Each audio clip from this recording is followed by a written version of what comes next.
This section is all about Qt objects, and we're going to start with a quick review of QObject because it is the base class for everything Qt, and then I have parentheses, non-template classes, and we can even put in here also not QString and a few other little classes as well. But basically, almost everything Qt is going to use QObject. So let's go ahead and dive in here. We've covered a lot of this before, so there's no need to just really slow things down. I'm going to make two of them. I'm going to say cat QObject, make sure it's QObject and the QObject macro. Next, finish.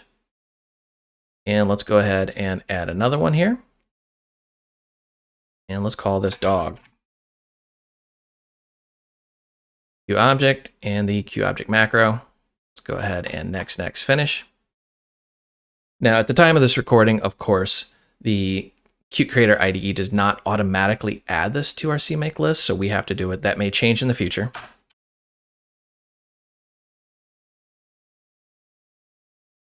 Really not a big deal, just some people are going to go, well, why doesn't it do it for me? Well, development isn't always about doing it for you, although I will tell you, if you go out on Google and you type in the words CMake automatically add files, you'll find there's a little snippet of code you can copy and paste in here that will do it automatically, but I would encourage you not to do that because it will suck in every single source code file in that directory. All right, we've got two objects. We've got cat and dog, and they're just standard QObjects. We've done nothing to them. So in our dog, we're going to go ahead and add a signal. I'm going to say void bark because, well, dogs have a tendency to bark. And then we're going to add in a slot. Now, this is where people get confused and go, well, wait a minute, there's no little area for a slot. Where do I add it? You got to add it yourself, and it's really not that big of a deal. So we're just going to say public slots. We haven't really talked about encapsulation too much, but that's what we're talking about. This is the public section. Signals by default are automatically public. And then we have public slots, and this is the private section. We could also, if we wanted to, make our own private section. This goes into encapsulation. Basically, when it's private, only the class will see it. If it's public, everything out in the world will see it. All right, so for our slot, I'm going to say void chase. And we can go ahead and just include QDebug. And let's right click our slot, and we're going to go to refactor and add definition in dog CPP. And I'm going to say, all right, QInfo chasing. And we want to get the sender object. We want to know who actually emitted the signal that made the dog chase it. So quick recap, in case that one broke your brain a little bit, we have a dog QObject. QObject is created by inheriting QObject, and you must have the QObject macro. That does a bunch of things, but basically it disables copy, disables move, and it allows for signals and slots. Signals, you don't have to implement it, or I should say you can't even implement it, where a slot, you have to implement it because a slot is actually a function that Qt goes in with mock and adds a bunch of stuff in the background. Now in our implementation for the slot, we're going to say we are chasing, and then we're going to chase whatever object triggered this. And we could, almost should, say something like this. If not sender, then return. Basically, if there's no sender, we don't even want to try to run this because, again, you can call this like a normal function. So, yeah, you got to be a little careful there. Now, we could comment this out just to see what happens if it's not in there.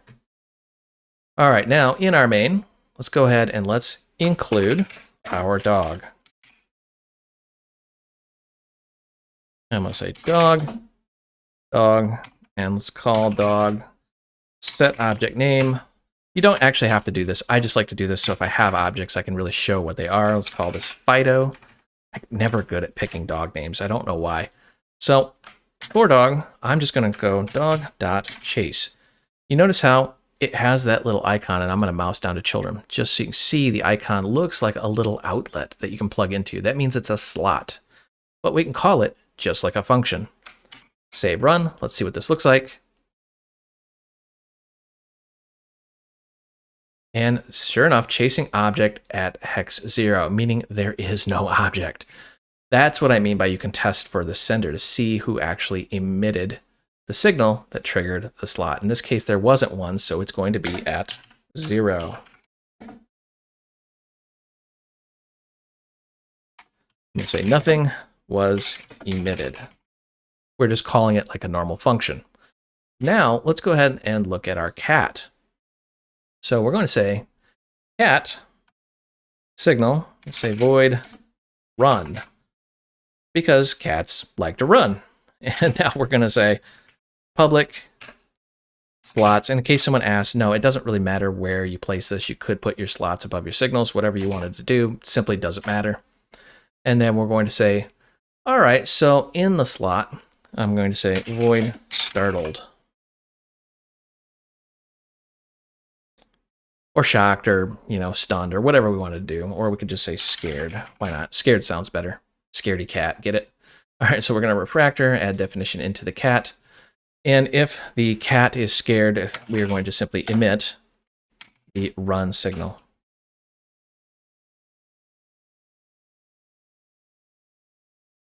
And you can name this anything you want. You can say like running, is running, whatever you wanted to do, but just follow some sort of standard naming convention, whatever you decide to do. Let's go ahead and give this a build just to make sure we didn't collide with any special keywords and we got a good build, so everything should be good to go. Let's go into our main. And I'm going to include the cat.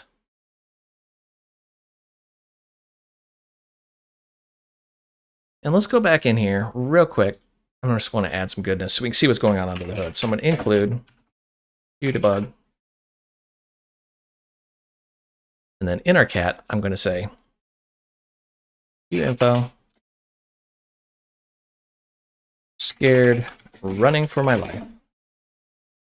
Because cats just do this at 2 in the morning for no reason. Now you notice we are emitting the signal. So anything that's connected to this signal will trigger a slot on the receiver. And in that case, it's going to be our dog. So when the cat runs, the dog's going to chase it. So we're going to say, just grab these.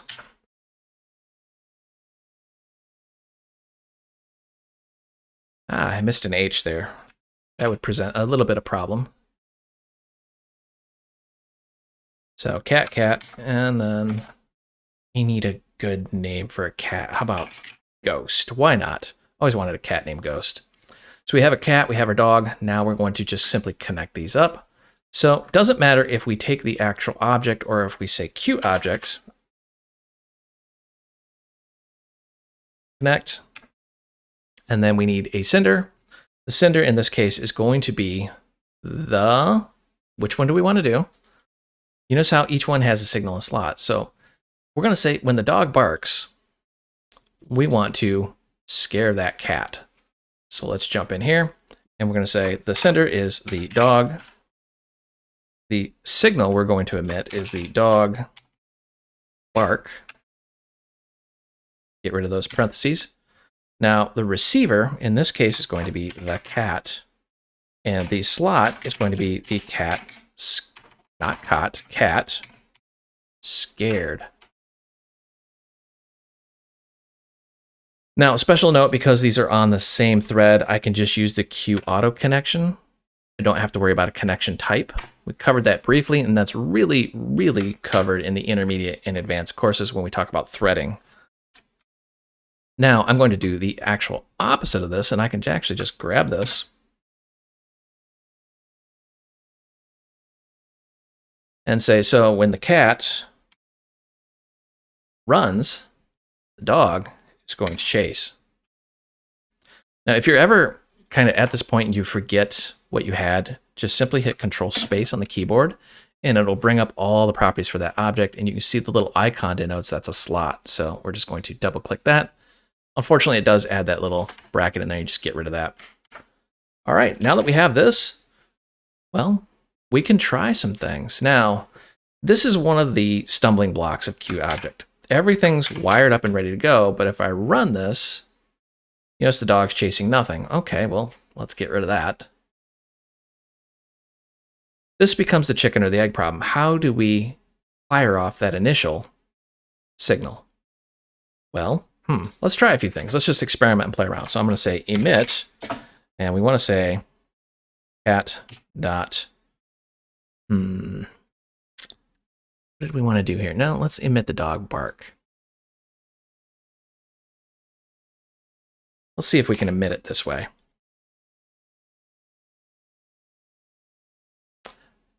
And sure enough, the cat is scared, running for my life, and the dog is going to chase this cat named Ghost.